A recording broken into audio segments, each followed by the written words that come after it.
Ассаламу алейкум туғандар. Менің атым Анарбек болот. Өзім Бишкектемін. Азыр Францияда тұрам, парковкада. Пауза. Короткий пауза деп коет. Анан бир ой кетти да ошо видео жазганга. Анткени биздин балдар көп, Азиядан балдар, Кыргызстан болобу, Казакстан болобу, Өзбекстан болобу чыгып ошо Европага да иштеп кетип атышат. Анан иштегенде көп суроолор болот да. Анан мындай интернетке кирип карасам, көбүнчө ушул тахограф жөнүндө, режим труда и отдыха деген тахограф жөнүндө маалымат практически жок да. Кыргызча болобу, казакча болобу, өзбекче болобу, баарыбыз тууганбыз, бири-бирибиздин тилин түшүнөбүз.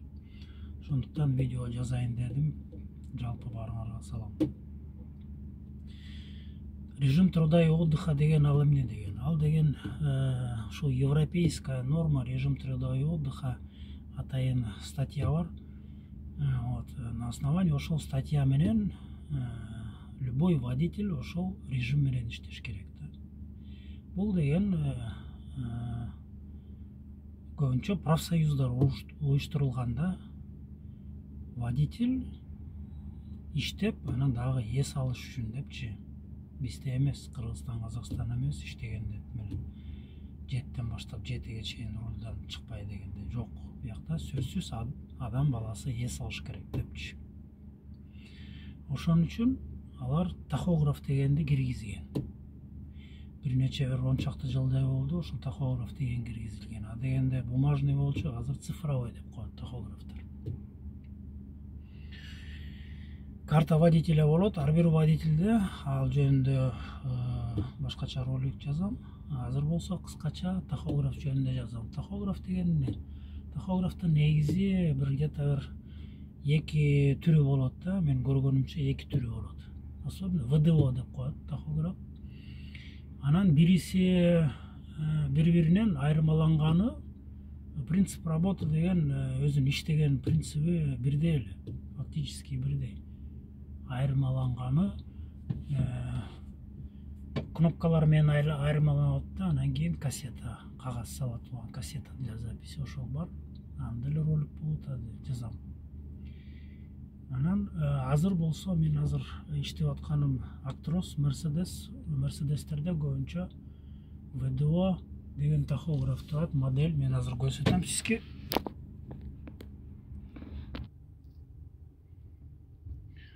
Мынакей көрсөңөр, Mercedesте ВДО деген тахограф турат. Ушундай принциби менен. Биякта деген мынакей биринчи бир адамдын сүрөтү бар, анан экинчи адамдын сүрөтү бар. Биринчи адам сүрөтү деген бул биринчи водитель, экинчи водитель. Моерге карточка салынат. Моерге бир экинчи водительдин карточкасы, биринчи водительдин карточкасы.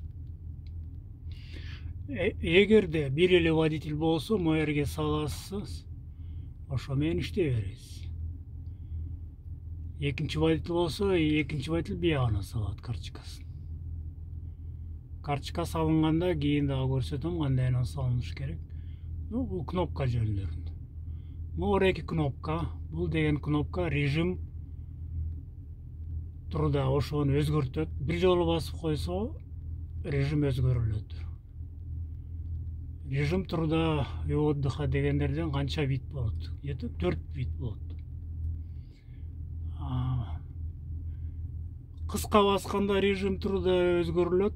Узун басып туруп алса, анда карточканы чыгарат. Азыр силер көрүп тургандай, мынакей бул деген главный меню эмес, могу стрелкалар баса. Бул стрелка менюну өзгөртөт. Биринчи меню, экинчи меню, могу жерде меню чыгат. Биринчи меню, экинчи меню, үчүнчү меню деп баса берсе, өзгөрүлө берет. Окей дегени макул дегени. Бир жерде эмне чыкса, сурайт. Макулсуңарбы деп сураганда окейди бассаңар, макул болуп калгандай болосуңар да.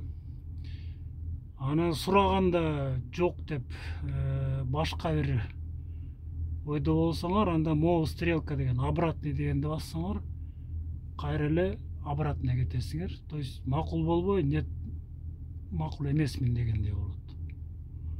Бул стрелка режимди ошол өзгөртөт, бирок башка жагына. Мисалы үчүн мынакей бир жолу бассак, азыр мен главный менюга чыгам.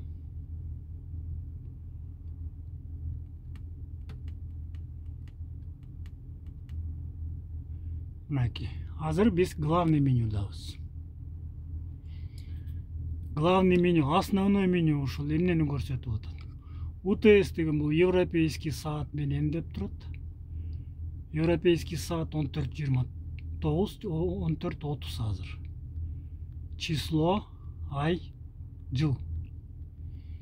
Астында болсо плюс 2 саат деген, бул деген европейский УТС саат 2 саатка алдыга.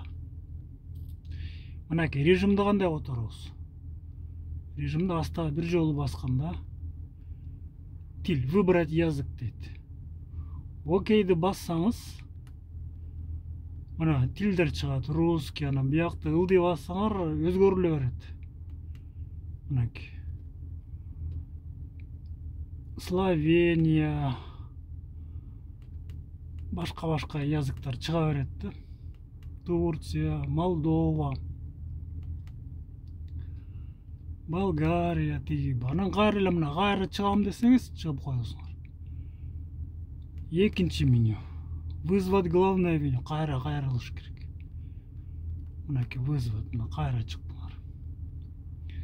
Ал ылдый басканда мынакей следующий ылдыйкы менюсу, экинчи меню. Бул деген эмне? Бул деген бир дегени бул биринчи водитель. Азыр мен жалгыз айдап жүрөм, экинчи водитель жок, ошон үчүн көрсөтүп атат. Мага тиешели. Биринчи водитель. Тоголок ортосунда точка деген режим, бул деген айдаганы. Биринчи водитель айдаганы канча саат? Ч деген саат. 00 саат 00 минут. Мен паузада турам, бүгүн айдаган жокмун, ошон үчүн 00 саат 00 минут. Маурекий значок. Мындай калың эки черточка. Бул деген эки жумада, эки жуманы көрсөтөт. Эки жумада бул деген саат. Эки жумада канча пауза болду? Эки жумада пауза 00 саат 00 минут. Бул болсо кайра эле биринчи водитель айдаганы, эки жумада канча айдаганы. Муну айтып кетиш керек, бул деген жумалык пауза деп коет. Кийин кайра дагы бир ролик жазайм, ал жумалык пауза, күнүмдүк пауза дегендер айырмасы.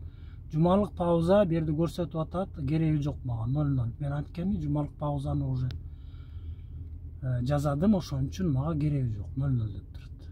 Эми эки жуманын ичинде канча айдагам? 66 саат ч. 66 саат айдап турмун, 12 минут. Жаңы турган паузам 28 минут. 00 саат 28 минут. 28 минут болду. Мен паузага турганым. Кайрадан. Биринчи водитель кружок точка айдаганы 000, айдаган жокмун. Жумалык паузам жок. Эки жумада 66 саат 12 минут айдап турмун. Турган паузам азыр 28 минут турам. Следующий режим, эмки режимге киребиз. Бул деген экинчи водительден көрсөтүп атат. Экинчи водитель айдаганы 000. Пауза керекпи кереги жокпу? 000 кереги жок ага. Азыр турган паузасы 25 минут дейт.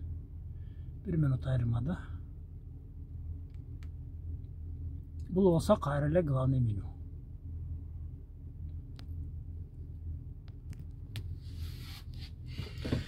мынакей туугандар, ошентип кыскача ушул тахографты режимдерин көрдүк. Кандай башкача режимдерге өтсө болот депчи, ылдый тиги стрелочканы басканда ошо режимдер өзгөрө берет. Анан ошо басып туруп көрүп аласыңар да, канча паузаңар бар, канча саат айдадыңар, канча саатыңар калды айдаганга депчи. Режим жөнүндө айтсак, 4 деген режим болот. 4 режимдерден ар кандай түрү болот.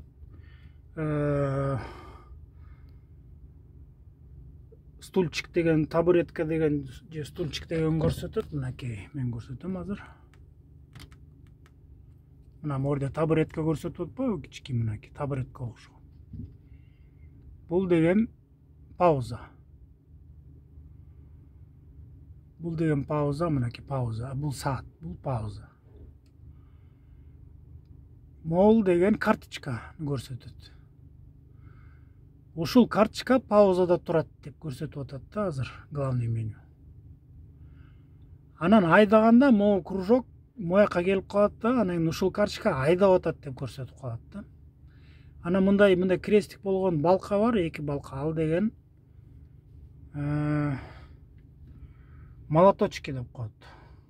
Балкалар. Ал деген иштеп атканда, же заправкага келгенде, же иши кылса машиненин тегерек четин бир жерин бурап, жууп, айнектерин жууп, күскүсүн сүрүп, же бирдеме кылганда, это считается как рабочее время, иштеп аткандай болуп. Водитель иштеп атат, ошол режимге коюп туруп, анан кийин иштеш керек. Же заправка кылыш керек, заправкадан молоточка коюп туруп, заправка кыласыңар. Же болбосо келип тиги кузовду ачып, шторканы ачып, же кайра жаап атканда ошо молоточкада туруш керек. Анткени полиция келип текшерип калса, туура эмес болуп, паузада болуп калса, штраф салышы мүмкүн. Анан мындай квадрат болот. Квадрат жарымы кара, жарымы ак. Квадрат. Жарымы ичи кара, жарымы ичи ак. Ал деген ожидание деп коет. Ал деген иштеген жоксуңар, айдаган жоксуңар, бирок күтүп атасыңар бирөөнү. Клиентти күтүп атасыңар, же выгрузка, же разгрузканы күтүп атасыңар, ошого коюп койсо болот. Режим жөнүндө ошолорду. Бүгүнкүгө туугандар ошо мерседесовский тахографты кыскача көрүп кеттик.